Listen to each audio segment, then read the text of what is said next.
Mes chers compatriotes, chers amis de la Guinée, chers partenaires au plan bilatéral et multilatéral, au terme de cette année 2018, c'est avec beaucoup d'émotion que je m'adresse à vous pour célébrer le passage de la nouvelle année.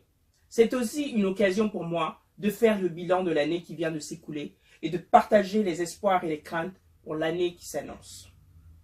Chères sœurs et frères, l'année 2018 a été particulièrement éprouvante pour vous. Sur le plan politique, l'année 2018 a été marquée par les premières élections communales depuis 13 ans. Et celles-ci ont été émaillées de fraudes et de violences meurtrières. 10 mois après ces élections communales, les conseils communaux et les maires n'ont toujours pas été installés dans certaines villes comme Kindia et Matoto en raison de désaccords entre les deux camps et la non prise en compte des résultats des urnes. Mes chers compatriotes, sur le plan social, des mouvements sociaux et des grèves ont perturbé le fonctionnement de notre administration et de notre système éducatif. En effet, l'année 2018 a été marquée par de nombreux conflits sociaux liés principalement à la hausse du prix du carburant, la cherté de la vie, la grève des enseignants, la cession d'une partie du port de Conakry, l'insécurité galopante et les promesses non tenues de l'exécutif et l'exode massif de nos jeunes. Le gouvernement et les syndicats n'ont toujours pas réussi à trouver un accord de sortie de crise. La jeunesse de notre pays est sacrifiée. Une majorité d'enfants ne sont plus scolarisés. La voie du dialogue et l'intérêt supérieur de la nation ne sont pas privilégiés et ces nombreux conflits sociaux mettent en péril la paix et la stabilité dont nous avons tant besoin pour construire notre nation. Mes chers compatriotes, sur le plan économique, l'instabilité politique est chronique. Les nombreuses violences ont paralysé l'activité économique, entraînant des conséquences néfastes sur le développement économique de notre pays. Par ailleurs, le gouvernement n'a toujours pas mis en place un plan d'action pour diversifier notre économie et développer le secteur privé. Et c'est bien le drame que nous vivons. Tant que l'État continuera à vendre le minerai de bauxite, le diamant non transformé, les produits agricoles bruts, nous resterons pauvres et nous continuerons à subir la loi des intermédiaires. Nous continuerons à voir nos enfants affronter les flots à la recherche d'un avenir meilleur dans les pays du Nord. Nous devons transformer nos matières premières et nos produits agricoles. Mais pour y arriver, nous avons besoin d'infrastructures de base comme l'électricité, l'eau, les routes, les moyens de communication, mais aussi la stabilité et la sécurité des biens et des personnes.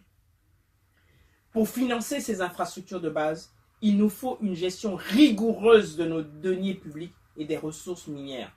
Nous avons besoin également de transparence, notamment sur les contrats de vente de minerais. Pour y parvenir et favoriser le développement des affaires dans notre pays, le gouvernement doit mener une lutte acharnée contre la corruption et appliquer la rigueur de la loi à toutes les personnes. Dans un souci de transparence et d'équité, l'État devrait publier les premiers audits qui ont été faits il y a 8 ans et dont nous attendons toujours la publication.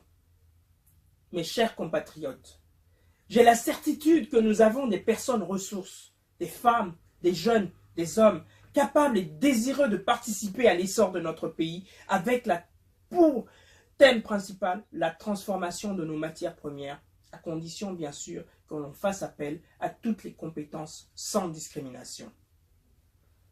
Chers jeunes, je ne vous oublie pas. Vous êtes notre plus grand atout. Nous devons nous appuyer sur vous pour construire une nation moderne où il fait bon vivre.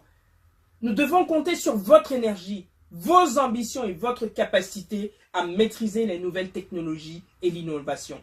Vous êtes l'avenir de la Guinée.